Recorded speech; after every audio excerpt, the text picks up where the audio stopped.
हमारे पास इस क्वेश्चन में दिया हुआ है, तो हमारे पास ये सर्किट शो हो रहा है और हमें बताया जा रहा है कि इसमें जो पीटीयू लेंथ, ये जो हमारे पास पीटीयू है, ये बेसिकली हमारे पास क्या है, एक रॉड है। सही है, जिसका लेंथ मेरे पास 20 सेंटीमीटर दिया हुआ है और हमें बताया जा रहा है एंड मास 200 ग्राम। तो ये पीटीयू हमारे पास रॉड है जिसका मेरे पास लेंथ दिया हुआ है, साइड का लेंथ, और मेरे पास इसका मास प्रोवाइड किया हुआ है। फिर बताया जा रहा है is suspended through a fixed point O by two threads of length 20 centimetre each. तो हमें बताया जा रहा है ये जो पीक्यू हमारे पास रॉड है, इसके दोनों एंड पे, ये अपने पास दो एंड्स हैं ना इसके, इससे हमने दो थ्रेड की हेल्प से ओ पॉइंट से ऊपर जोड़ा हुआ है। सही है, उसे सस्पेंड किया हुआ है वहाँ पे सस्पेंडेड है वो। और यहाँ का भी जो लेंथ है अपने पास, थ्रेड का लेंथ और जो अपने पास रॉड है उसका लेंथ सेम है। तो यहाँ पे लिख देता हूँ मैं, लेंथ्स ऑफ थ्रेड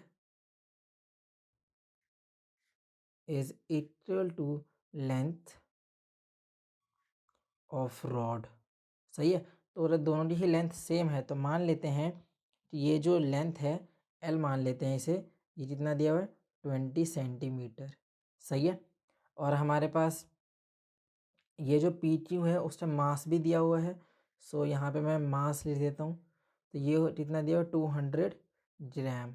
सही है, तो इसे एसआई यूनिट में बदल लेते हैं, तो ये हो जाए मेरे पास 20 × 10⁻²⁻² मीटर में, और ये हो जाए मेरे पास 200 × 10⁻³ kg। सही है, फिर अब हमें बताया जा रहा है a magnetic field of strength 0.5 Tesla exists in the vicinity of the wire PQ as shown in figure।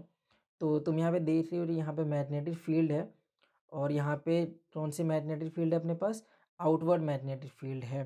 तो मेरे पास मैग्नेटिक फील्ड के लिए वैल्यू दी हुई है, कितना दिया हुआ है ये दिया हुआ है 0.500 टेस्ला। सही है, फिर हमें बताया जा रहा है the wires connecting PQ with the battery are loose and exert no force on PQ। तो ये जो बैटरी है अपने पास, ये जो बैटरी है यहाँ पे, ये PQ के ऊपर तो फोर्स नहीं लगा रही है। सही है, तो ये बैटरी है यहाँ पे, तो मतलब यहाँ से कुछ अमाउंट ऑफ आई फ्लो होना चाहिए, तभी तो यहाँ पे अपने पास मैग्नेटिक फील्ड प्रोड्यूस हो रही है। पर समझो यहाँ पे फर्स्ट पार्ट में पूछा गया है find the tension in the threads when switch S is open. तो हमें ये जो अपने पास थ्रेड दिए हुए हैं, तो उसमें हमें टेंशन बताना है जब अपने पास ये जो स्विच है ये ओपन है। हमने यहाँ पे रजिस्टर भी यूज़ किया हुआ है, तो जब ये स्विच एस ओपन है और इसमें आई फ्लो होना चाहता है तो फ्लो नहीं हो पाएगा, उसकी वजह से यहाँ पे मैग्नेटिक फील्ड प्रोड्यूस ही नहीं होने वाली है, क्योंकि ये सर्किट यहाँ पे इनकम्प्लीट है। तो हम सबसे पहले फर्स्ट पार्ट की तरफ चलते हैं, फिर हम बी पार्ट को सॉल्व करते हैं। तो अरे मैं यहाँ पे ये बोल रहा था कि अरे ये स्विच एस जो है वो ओपन है, इसका मतलब यहाँ पे मैग्नेटिक फील्ड प्रोड्यूस नहीं होने वाली है। तो ये जो मेरे पास सर्किट दिया हुआ है, ये इन्होंने फाइनल सर्किट दिया हुआ है जिसमें मैग्नेटिक फील्ड प्रोड्यूस हो रहा है, और स्विच एस तुम्हें पता है क्लोज हो जाएगा बाद में। सही है, तो जब यहाँ पे स्विच एस अभी ओपन है तो यहाँ पे मैग्नेटिक फील्ड प्रोड्यूस नहीं होने वाली है। तो यहाँ पे फर्स्ट पार्ट में क्या हमें पता है कि स्विच एस अगर ओपन है अपना तो मैग्नेटिक फील्ड नहीं होने वाली है। तो इसका मतलब ये हुआ कि there will be no magnetic force as there is a no magnetic field. So मैं यहाँ से कह सकता हूँ no magnetic force as there is no magnetic field. So यहाँ पे under the influence of no magnetic force, तो हमारे पास क्या समझ में आता है इसे, तो मैं यहाँ पे जो अपने पास ये सर्किट दिया हुआ है सिर्फ इतना पोर्शन इसे रीड्रॉ कर देते हैं, क्योंकि अब तो ये अपने लिए कुछ यूज़फुल है नहीं, आयर फ्लो ही नहीं हो रहा है यहाँ पे, तो मैग्नेटिक फील्ड तो यहाँ पे है ही नहीं। तो अगर मैं इतने से सर्किट की बात करूँ, ये बेसिकली मुझे टेंशन बतानी है इन दोनों स्ट्रिंग में, सही है। तो ये तो जो पोर्शन है मेरे पास वो यूज़फुल नहीं है, क्योंकि इसका यूज़ सिर्फ और सिर्फ मैग्नेटिक फील्ड को प्रोड्यूस करने में था, जो फर्स्ट केस में प्रोड्यूस नहीं हो रहा है, क्योंकि स्विच एस ओपन है। तो इसे हम सॉल्व कर सकते हैं यूजिंग, अब यहाँ पे ये सिर्फ और सिर्फ एनएलएम वाला अपना क्वेश्चन बन जाता है, जिसमें हम सब ने टेंशन सॉल्व करना जानते ही हैं। तो ये हो जाएगा मेरे पास,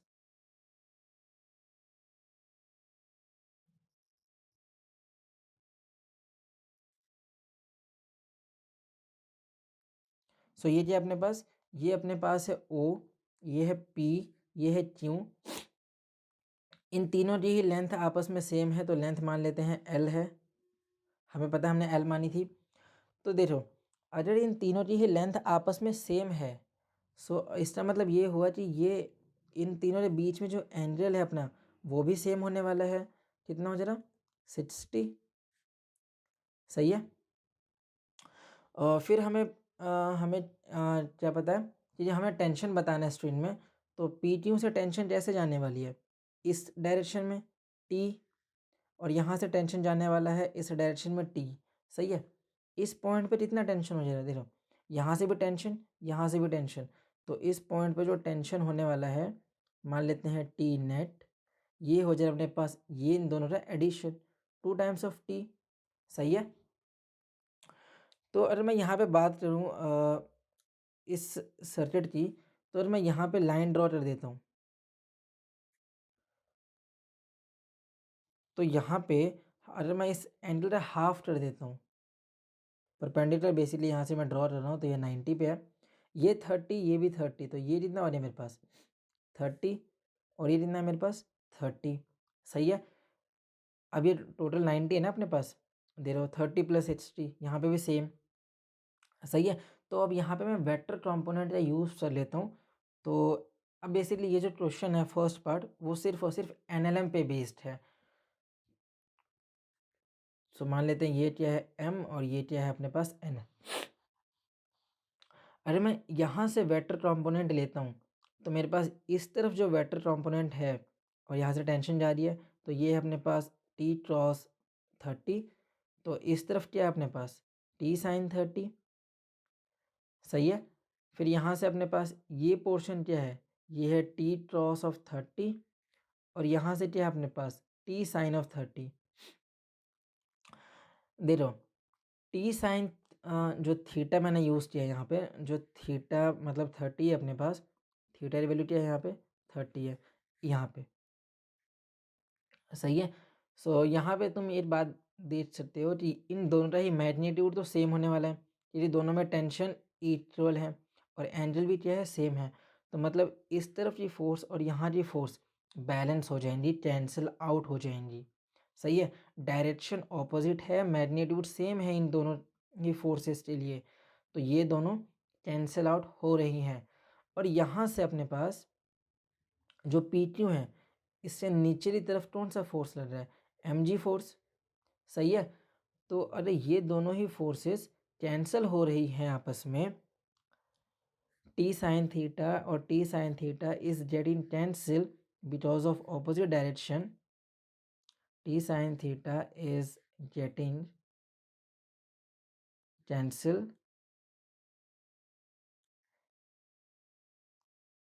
because of opposite direction,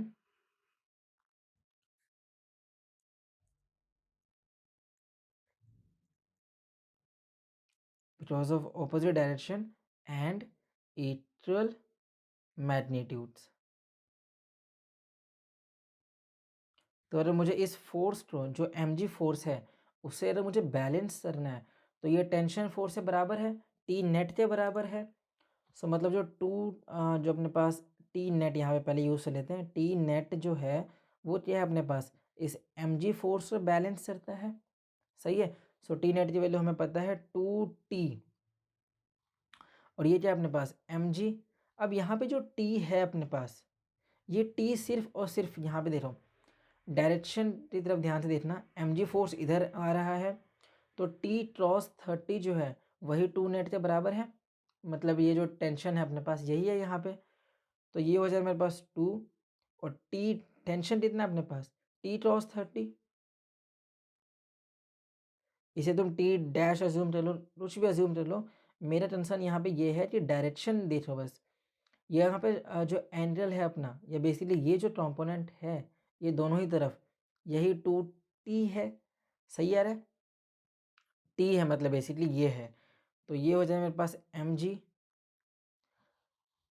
ये दोनों जो t क्रॉस 30 है वही क्या है अपने पास, ये टेंशन दिया हुआ है।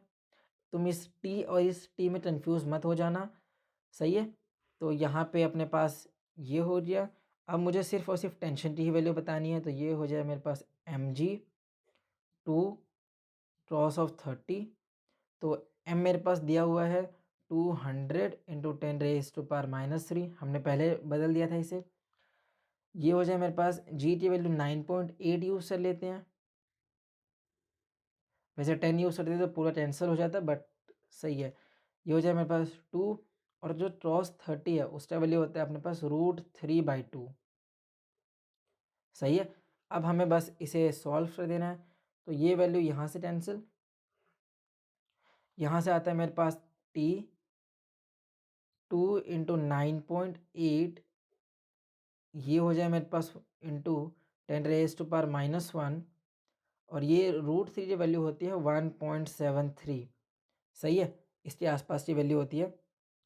तो ये इसे सॉल्व करने पे मेरे पास जो आंसर आता है, देखो यहाँ से अगर मैं 100 आ जाएगा ये, और यहाँ से मेरे पास, और इस पॉइंट से भी हटा दूँ तो यहाँ पे भी 100 आ जाएगा, तो ये पूरा ही बैलेंस हो जाएगा आपस में।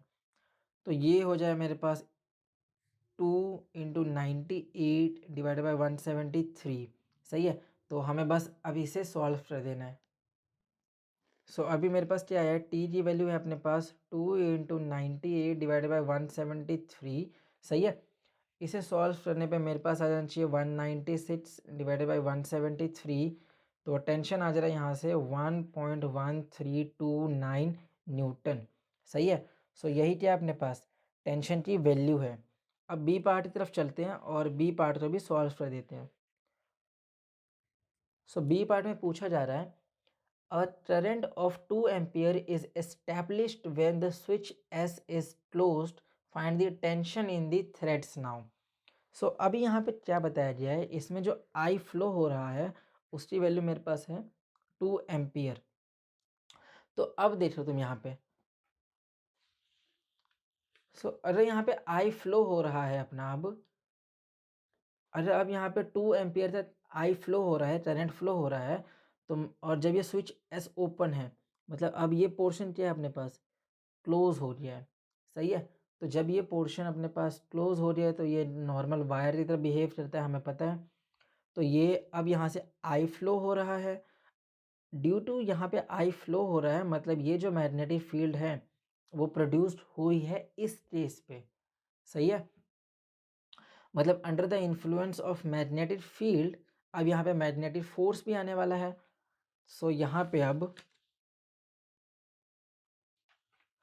तो बी पार्ट में मैं ऐसे भी कह सकता हूँ, under the influence of, under the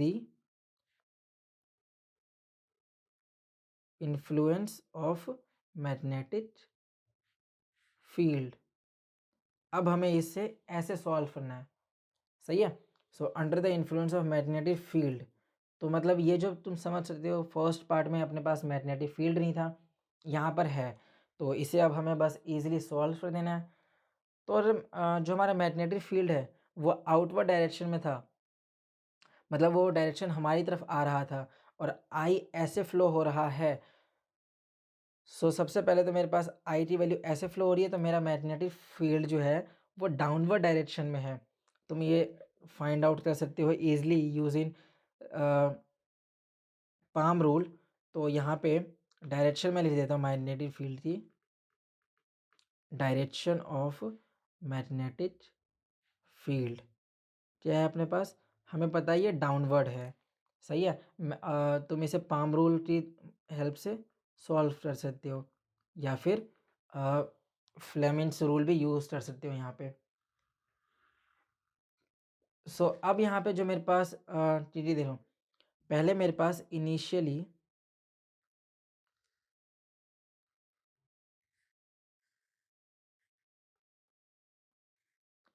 तो हमने इतना बना लिया था, ये था मेरे पास 30, ये क्या था मेरे पास 30, सही है।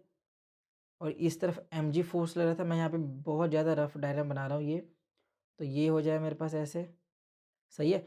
और यहाँ पे O, ये है P, ये है Q, यहाँ तक बात समझ में आ रही। फिर हमें पता था जो टी नेट था वो 2 टाइम्स ऑफ टी था, और नीचे में अब यहाँ पे mg फोर्स तो है ही, साथ ही साथ टी साइन थीटा यहाँ पे मैं यूज़ कर देता पहले, और इधर था अपने पास टी ऑफ ट्रॉस थीटा, और यहाँ पे था अपने पास टी ऑफ ट्रॉस थीटा, सही है। अब यहाँ पे जो फोर्स बैलेंस हो रहा है, ये तो पहले कैंसिल हो जाए, हमें पता है। यहाँ पे जो फोर्स बैलेंस करना है, टी नेट जो है अपने पास वो किससे बराबर है, mg तो है ही। अब यहाँ पे जो मैग्नेटिक फील्ड है वो भी तो डाउनवर्ड डायरेक्शन में है, तो जो मैग्नेटिक फोर्स है वो भी यहाँ पे आने वाला है। मैग्नेटिक फोर्स हमें पता है क्या होता है, BIL। मैं ये बताता हूँ कैसे आता है, सही है। तो अब यहाँ पे मेरा टी नेट ऐसे आने वाला है, देखो ना यहाँ पे आई फ्लो हो रहा है, मैग्नेटिक फील्ड यहाँ पे आने वाला है। तो जो बैलेंसिंग फोर्स है, इनिशियली यहाँ पे मैग्नेटिक फील्ड नहीं था तो मैग्नेटिक फोर्स भी नहीं थी, बट अब यहाँ पे मैग्नेटिक फील्ड भी है अपने पास और मैग्नेटिक फोर्स तो है ही, सही है। तो मैं यहाँ पे लिख देता हूँ, तो अब जो टेंशन है मेरा इन दोनों को ही बैलेंस करेगा, मतलब यहाँ पे जो टेंशन का अमाउंट आने वाला है वो ज़्यादा आने वाला है बिकॉज ऑफ मैग्नेटिक फोर्स, सही है। अब ये जो मैग्नेटिक फोर्स होता है तुम्हें फॉर्मूला पता है, ये ऐसे आता है, आई जब दिया होता है तो आई एल क्रॉस बी पे डिपेंड करता है ये, सही है। मैग्नेटिक फोर्स, लेंथ और जो फील्ड है अपने पास मैग्नेटिक फील्ड, उन दोनों के ही म्यूचुअली परपेंडिकुलर होते हैं ये तीनों एक दूसरे के, सही है। तो यहाँ पे हो जाता है अपने पास I L B sine theta, सही है। यहाँ पे जो थीटा होता है वो लेंथ और मैग्नेटिक फील्ड के बीच में बना हुआ एंगल है, ये लेंथ है, ये रॉड की लेंथ की बात हो रही है यहाँ पे, सही है। और मैग्नेटिक फील्ड और जो अपने पास लेंथ है, मैग्नेटिक फील्ड आउटवर्ड डायरेक्शन में है और लेंथ अपना इधर है, तो 90 एंगल बन रहा है इन दोनों के बीच में, तो साइन 90 इज़ 1, तो ये हो जाए मेरे पास ILB।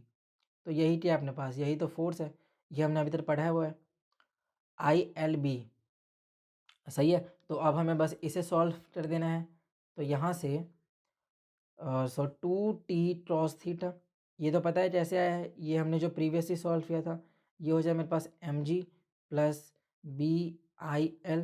अब यहाँ पे टेंशन की वैल्यू बतानी है और हमें पता है टेंशन की वैल्यू प्रीवियस से तो ज़्यादा आने वाली है, क्योंकि अब इसे ये दोनों फोर्सेस बैलेंस करने हैं। सो ये हो जाए मेरे पास T mg प्लस BIL, और ये हो जाए मेरे पास 2 क्रॉस थीटा। एम की वैल्यू हमें पता है कितना दिया हुआ है, 200 इंटू 10⁻³ जी की वैल्यू 9.8 यूज से लेते हैं। मैग्नेटिक फील्ड मेरे पास दिया हुआ है 0.500 टेस्ला, आई बता दिया है 2 एम्पियर, और जो हमारे पास लेंथ है वो हमने बताई थी 20 इंटू 10⁻², सही है, 20 इंटू 10⁻²। सो यहाँ से अपने पास 2 क्रॉस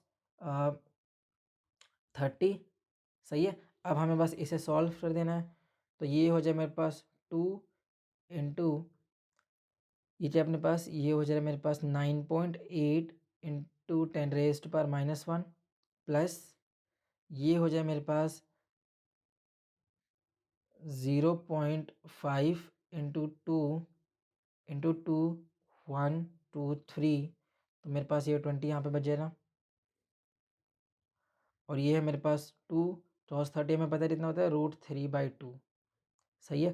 तो ये वैल्यू यहाँ से कैंसिल हो रही।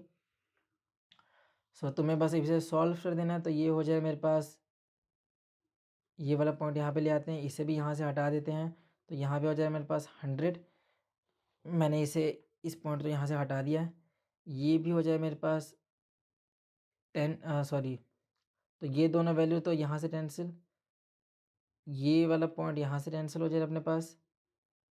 तो यहाँ पे बचता है अपने पास 4 इंटू, ये अपने पास बचता है बस 4 इंटू 98 डिवाइडेड बाय 10, और ये वैल्यू होती है अपने पास 1.73। सही है, तो हमें बस इसे सॉल्व कर देना है। तो ये जितना भी आंसर है इसे सॉल्व करने के बाद वो हो जाता है अपने पास 1.2485 न्यूटन।